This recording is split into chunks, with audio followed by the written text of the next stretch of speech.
नमस्कार मित्रों, महत्वपूर्ण खबरों के साथ उपस्थित हूँ। और देखिए, इधर कई जिलों के डीएम बदले गए हैं, अधिकारियों का ट्रांसफ़र हुआ है। आपके ज़िले में भी तो कहीं डीएम नहीं चेंज हो गए, इसकी जानकारी आपको वीडियो में मिलेगी। और टीईटी परीक्षा की जो है उसकी वैधता जो है उस सर्टिफिकेट की कब से मानी जाएगी, आजीवन कर दी गई है, तो वो कब तक मानी जाएगी, कब से मानी जाएगी, ये आप इस वीडियो में देखेंगे। और जगी नौकरी की उम्मीद और प्रमोशन में भी आराम, बीएड प्रवेश परीक्षा पर मंडरा रहे हैं संकट के बादल, कार्यरत अनुदेशकों की संख्या और रिक्त पदों का विवरण उपलब्ध कराए जाने का आदेश, कोविड-19 टीकाकरण न कराए जाने पर वेतन आहरित नहीं होगा। मित्रों, ये तो थी हेडलाइंस। अब इन्हीं खबरों को आप विस्तार से देखेंगे वीडियो में। साथ ही आपसे रिक्वेस्ट है कि चैनल को सब्सक्राइब अवश्य करें और वीडियो को देखिए। खबर है, उत्तर प्रदेश शासन ने गुरुवार को आधी रात के बाद 1 दर्जन से अधिक आईएएस अफसरों का तबादला किया। 6 जिलों में नए डीएम तैनात किए। इनके अलावा कुछ कमिश्नर भी बदले गए हैं। शासन स्तर पर भी प्रशासनिक फेरबदल हुआ है। मुरादाबाद के डीएम राकेश कुमार सिंह को इसी पद पर गाजियाबाद भेजा गया है। उपाध्यक्ष प्रयागराज विकास प्राधिकरण अंकित कुमार अग्रवाल अब एटा के नए डीएम होंगे। विशेष सचिव पंचायती राज बालकृष्ण त्रिपाठी को अमरोहा का डीएम बनाया गया। लखीमपुर खीरी के जिलाधिकारी शैलेंद्र कुमार अब मुरादाबाद में यह जिम्मेदारी संभालेंगे। अपर निदेशक बाल विकास एवं पुष्टाहार अरविंद कुमार चौरसिया लखीमपुर खीरी के नए जिलाधिकारी बनाए गए। बिजनौर के डीएम उमेश मिश्रा बनाए गए हैं, जो अब तक डीएम अमरोहा थे। गाजियाबाद के डीएम अजय शंकर पांडे को झांसी मंडल का आयुक्त बनाया गया। सचिव पर्यटन एवं संस्कृति रवि कुमार एनजीएफ गोरखपुर मंडल के आयुक्त होंगे। गोरखपुर मंडल के आयुक्त जयंत नार्लिकर अंतर्राज्यीय प्रतिनियुक्ति पर आए थे। उनकी प्रतिनियुक्ति की अवधि समाप्त हो रही है। गोरखपुर में करीब 2.5 वर्ष तक जिलाधिकारी पद पर तैनाती के बाद शासन की सेवा देने वाले एनजी रवि कुमार को फिर से गोरखपुर में कमिश्नर के पद पर तैनात किया गया है। शासन स्तर पर हुए प्रशासनिक फेरबदल में नियुक्ति, कार्मिक और सामान्य प्रशासन विभाग में गुरुवार रात तक काम हुआ। इसके बाद अफसरों के तबादले और पोस्टिंग पर फैसला किया गया। आधी रात के बाद 1 दर्जन से अधिक अफसरों के तबादले में से शासन में खलबली मच गई। नियुक्ति विभाग ने तबादलों की सूची को काफ़ी विलंब से जारी किया। शासन स्तर पर हुए प्रशासनिक फेरबदल में अपर मुख्य सचिव उद्यान एवं खाद्य प्रसंस्करण मनोज सिंह को पर्यावरण, वन एवं जलवायु परिवर्तन विभाग में भेजा गया। प्रमुख सचिव ग्राम विकास के रविंद्र नायक को समाज कल्याण और अल्पसंख्यक कल्याण विभाग की जिम्मेदारी सौंपी गई। प्रमुख सचिव पर्यावरण, वन एवं जलवायु परिवर्तन सुधीर गर्ग को दुग्ध विकास विभाग में भेजा गया।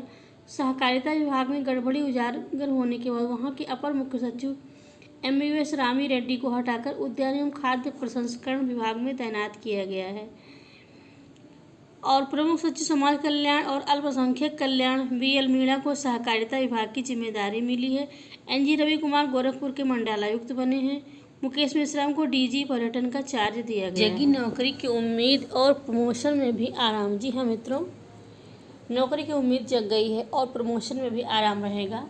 जानिए वास्तविक बात क्या है। प्रयागराज शिक्षक पात्रता परीक्षा TET योग्यता प्रमाण पत्र की वैधता अवधि आजीवन करने से हजारों उन अभ्यर्थियों में नौकरी की उम्मीद जगी है जो समय सीमा बीतने के कारण आवेदन नहीं कर पा रहे थे।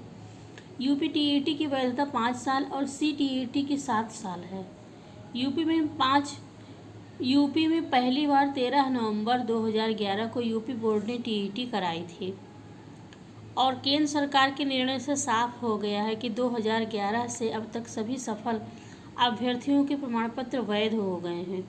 इस फैसले के बाद बेरोजगार अभ्यर्थियों के अध्यापकों के भी हित में है। यदि उच्च प्राथमिक स्कूलों में शिक्षकों के प्रमोशन में TET लागू होता है तो पूर्व में सफल शिक्षकों को दोबारा से परीक्षा नहीं देनी पड़ेगी और उम्र के ऐसे पड़ाव पर परीक्षा होती थी इसमें सफल हो पाना कठिन होता था। मित्रों, TET की वैधता आजीवन कर दी गई है, परंतु मन में प्रश्न उठता है कि यह वैधता कब से लेकर आरंभ मानी जाएगी। तो इसके विषय में जानना आवश्यक है और ये बात आप लोग जान लीजिए। तो आइए देखते हैं, इसके संबंध में विशेष जानकारी प्राप्त करते हैं। सरकारी और प्राइवेट शिक्षक बनने की चाह रखने वाले युवाओं के लिए केंद्र सरकार ने बड़ी राहत दी है। शिक्षक पात्रता परीक्षा TET के योग्यता प्रमाण पत्र की वैधता अब 7 साल की जगह आजीवन हो गई और यह फैसला 2011 से प्रभावी माना जाएगा। केंद्रीय शिक्षा मंत्री रमेश पोखरियाल निशंक ने बताया कि जिन छात्रों या उम्मीदवारों के टीईटी प्रमाण पत्र के 7 वर्ष की अवधि पूरी हो गई, उनके बारे में संबंधित राज्य सरकार या केंद्र शासित प्रशासन वैधता अवधि पुनर्निर्धारित करने या नया टीईटी प्रमाण पत्र जारी करने के लिए जरूरी कदम उठाएंगे। निशंक ने कहा कि इससे शिक्षण क्षेत्र में करियर बनाने के इच्छुक लाखों युवाओं के लिए अवसर बढ़ेंगे।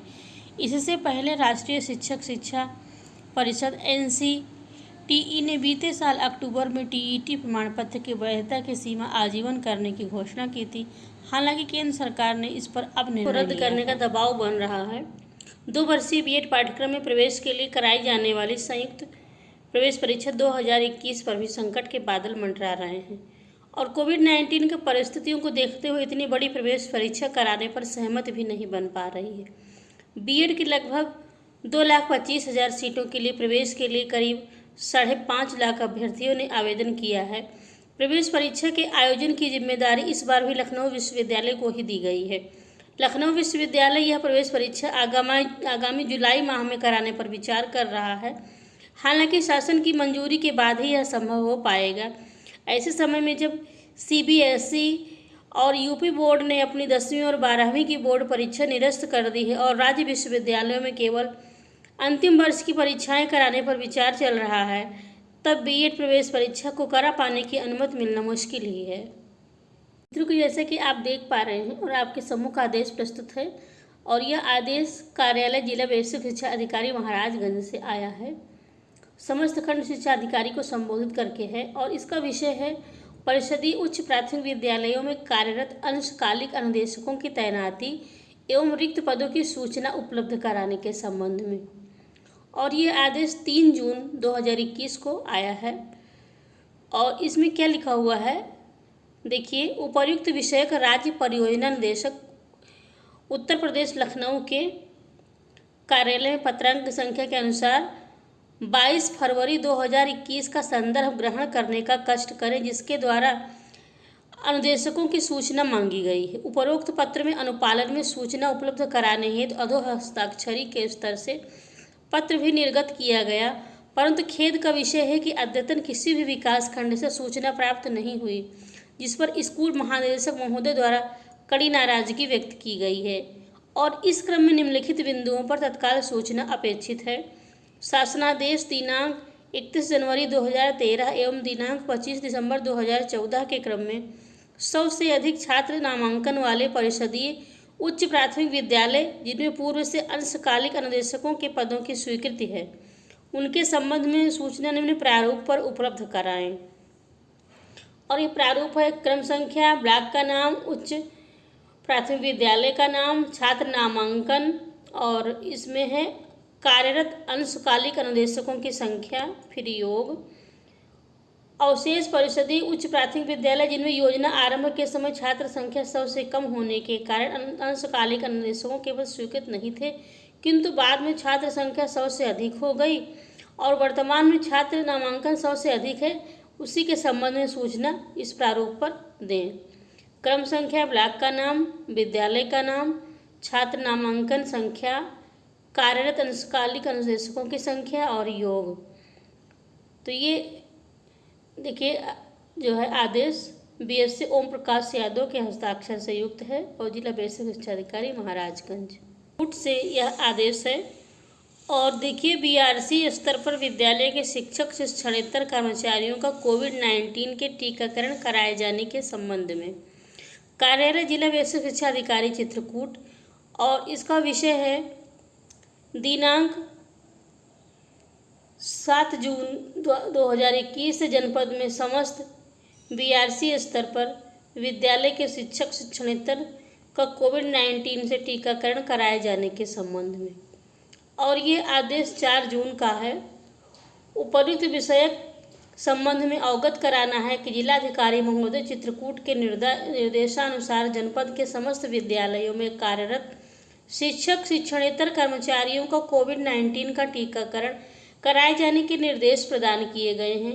उक्त के अनुपालन में जनपद के समस्त बीआरसी कार्यालयों पर समस्त शिक्षक शिक्षणेतर कर्मचारियों का 7 जून 2021 से कोविड-19 का टीकाकरण कराया जाना निर्धारित है। अतः उपर्युक्त के क्रम में आप सभी को निर्देशित किया जाता है कि आप अपने विकासखंड में कार्यरत समस्त शिक्षक शिक्षणेतर कर्मचारियों का प्रतिदिन 100 शिक्षक शिक्षणेतर कर्मचारियों का प्रति VRC कोविड-19 का टीकाकरण कराएं। और इस प्रकार सभी को आदेशित किया जाता है कि जिनका टीकाकरण नहीं किया है उनके जून माह का वेतन आहरण कर पाना संभव नहीं होगा। साथ ही साथ यह भी अवगत कराना है कि किसी शिक्षक शिक्षणेतर कर्मचारियों द्वारा पूर्व में टीकाकरण कराया गया तो उन्हें टीकाकरण प्रमाण पत्र की छाया प्रति भी अपने कार्यालय में सुरक्षित रखी जाएगी।